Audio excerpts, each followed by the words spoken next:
Hello students, good evening to all of you. So यहाँ मैं discuss करने जा रहा हूँ blue box problems for the chapter from class 10th, that is human eye and the colourful world. So let's start with the first question. What is meant by power of accommodation of I?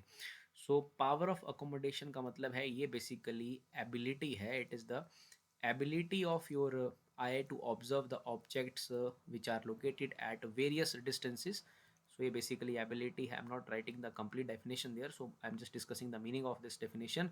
So it is basically the ability of eye to observe the objects located at various distances.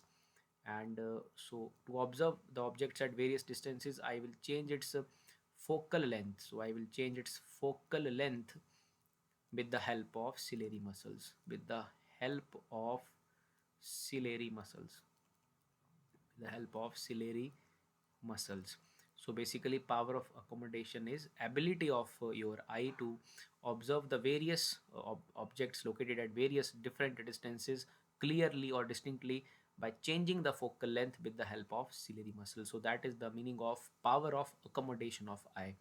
And the formula, as you all know, that the formula for power is basically 1 upon f, and the maximum power of accommodation of a eye is 4 diopter. It is basically 4 diopter. So that is the meaning of power of accommodation. Let's come to the second question. A person with myopic eye cannot see objects beyond 1.2 meter distinctly. What should be the corrective lens used to restore proper vision? So इस किसी इंसान को जो है वो myopia हुआ है students, myopic eye है. सो मायोपिक आई को करेक्ट करने के लिए we basically need a concave lens. Concave lens is being used to correct myopia. So person जो है वो can not see beyond 1.2 metre. 1.2 metre के आगे वो नहीं देख पाता है. For a normal eye the maximum range is basically infinity, but ये जो पर्सन है वो 1.2 मीटर के बियॉन्ड नहीं देख पा रहा है.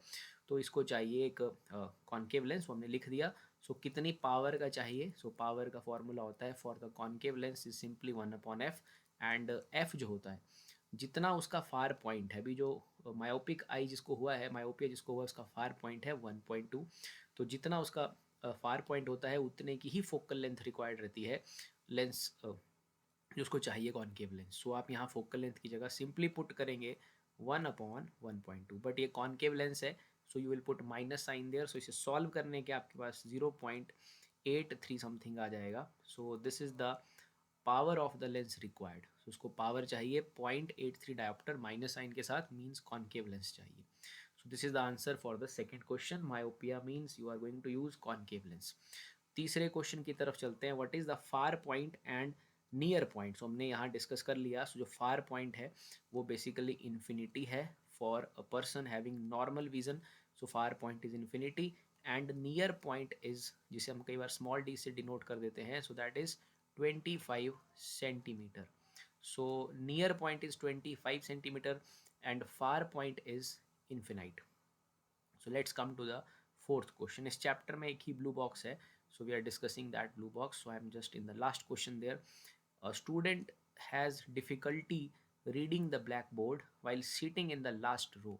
स्टूडेंट लास्ट रो में बैठा है और उसे बोर्ड नहीं दिख रहा है. वो लास्ट में बैठा है, बोर्ड नहीं दिख रहा है. तो बेसिकली उसको जो है दूर वाली चीज़ें जो है नहीं दिख रही हैं. It means that that person is students basically suffering from the myopia. उसे हुआ है मायोपिया. जो बच्चा है वो लास्ट रो पे बैठा है और उसको बोर्ड नहीं दिख रहा है. What could be the defect child is suffering from? So child is suffering from myopia.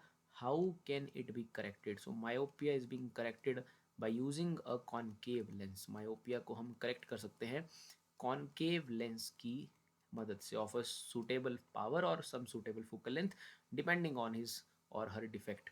सो उसको रीडिंग में डिफ़िकल्टी आ रही है, सो दैट इज़ मायोपिया और लेंस लगेगा उसे कॉन्केव लेंस. Thank you.